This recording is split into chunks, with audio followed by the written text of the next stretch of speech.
सोलापूरमधल्या माळशिरसमधल्या मार्कडवाडी गावामध्ये जमावबंदीचे आदेश लागू करण्यात आले आहेत। आजपासून 5 डिसेंबरपर्यंत मार्कडवाडीमध्ये जमावबंदी लागू करण्यात आली आहे। दरम्यान मार्कडवाडीमध्ये उद्या बॅलेट पेपरवरती मतदान घेण्याची भूमिका इथल्या ग्रामस्थांनी घेतली आहे आणि यानंतर जमावबंदी लागू करण्यात आली आहे। निवडणूक आयोगाशिवाय इतर कोणतीही यंत्रणा अशा पद्धतीने मतदान घेऊ शकत नाही।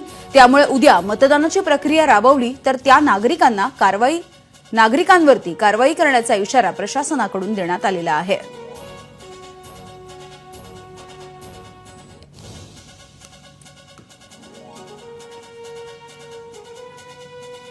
तर सध्या सोलापूर जिल्ह्यातल्या माळशिरस या गावामध्ये पुन्हा एकदा मतदान घेतलं जाणार आहे। वेगवेगळे फलक या गावामध्ये झळकताना दिसतात। मतदान करण्याचं आवाहन केलं जात आहे, मात्र याला प्रशासनानं विरोध दर्शवलेला आहे।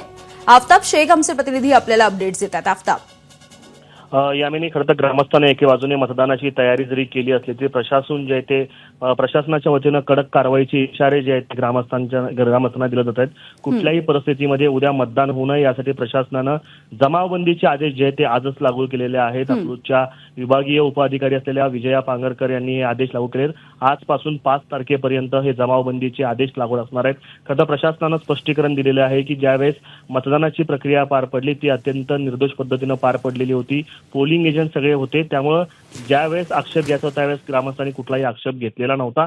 त्यामुळे आता आक्षेप घेतल्यानंतर निवडणूक आयोगाच्या व्यतिरिक्त अशा पद्धतीने कुठलीही ग्रामस्थ मतदानाची प्रक्रिया राबवू शकत नाहीत।